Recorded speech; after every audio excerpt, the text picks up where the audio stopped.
Hey yo, welcome back to the channel. I am Eric the Dudley Dog, and for today's video we're going to be counting down my most disappointing WWE figures of 2025. Now by disappointing I don't necessarily mean that these figures are bad, it's just maybe there's a bit of nitpicking, but maybe the figures just doesn't accurately represent the character at the time that they're supposed to be representing them, or maybe the look isn't quite all there, in addition to maybe having some QC issues with the character. So let's get right to it.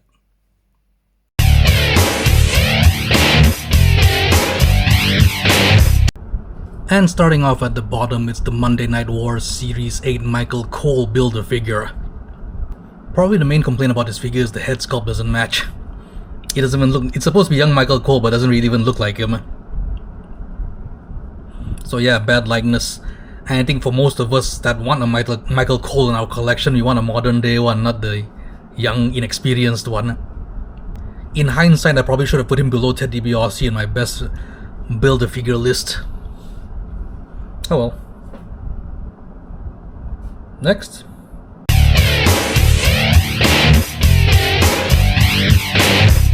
At number 6 is the Survivor Series, Series 8, Cody Rhodes. Basically, other than the camo face paint, there's no reason to want this figure. There's nothing, it doesn't provide anything that none of the other Cody Rhodes figures provides. I mean, there's a bit of camo design on his ring gear, but nothing really special, nothing outstanding. No accessories other than an extra pair of hands. So an easy miss on this one unless you really want to build a figure. And personally on my figure, he has the Vietnam factory legs that can't move. So yeah, QC strike on it as well. Next.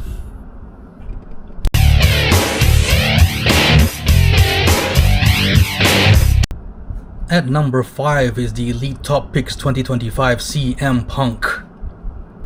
Now as a Top Picks figure, he's supposed to be like a most wanted, probably one of the best of the best from the figures that's released previously. But for this figure, like, he's only good like from the waist up, because from the waist down you can see he has no details on his ring gear at all. No deco on his tights, no deco on his boots, no coloring even. So you'll get this figure if you want the hands to do the GTS pose like what I have him doing now. But the lack of detail in his ring gear is really disappointing for me. Next.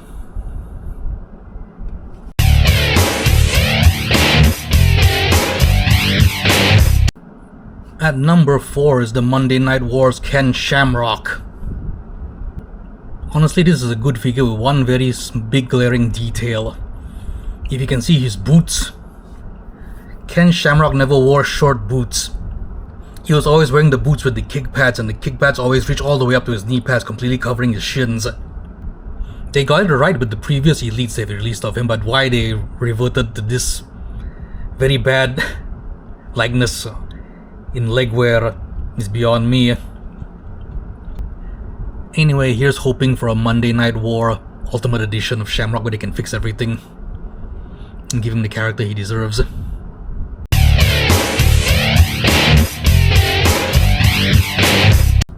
At number 3 is the Elite 118 John Cena. Like I've mentioned in previous videos, despite having the entrance coat and the hat, which are not very accurate to what he was actually wearing in his entrance, this is a very bare bones figure. They could have at least given him a shirt or a title belt to go with it, to match the actual entrance he did at WrestleMania. But yeah, like in the ranking video I made, this was the weakest John Cena figure to come out in 2025 for me.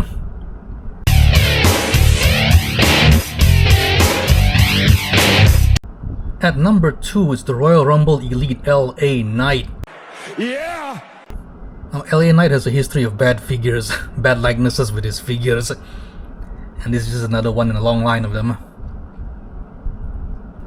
Bad head sculpt aside, they could have given him something extra like his entrance vest and sunglasses. Something he's known for other than just the Singapore cane that he used in his lights out match with Bray Wyatt. But on the plus side, it kinda reacts to black light.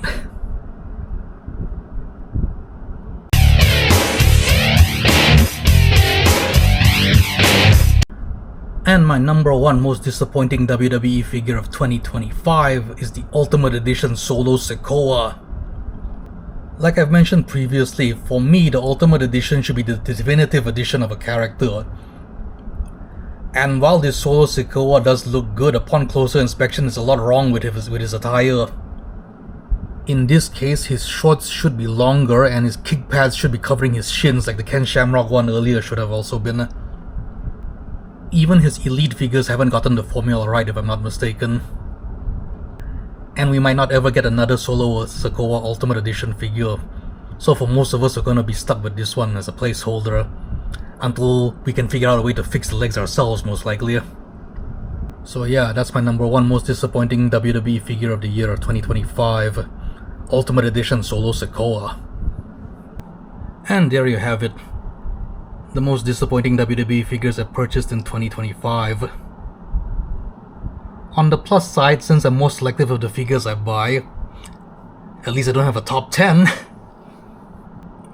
I mean, like, yeah, four of the figures on these lists all come from something that required getting a full set to put together a Build-A-Figure. So yeah, under normal circumstances I would not have gotten those figures. So yeah, what figures disappointed you in 2025? Is there anything you would consider being the worst figure you ever bought on that came out in 2025? Let me know in the comments below. Please like and subscribe. Thanks for watching, and I'll see you in the next one. Happy New Year!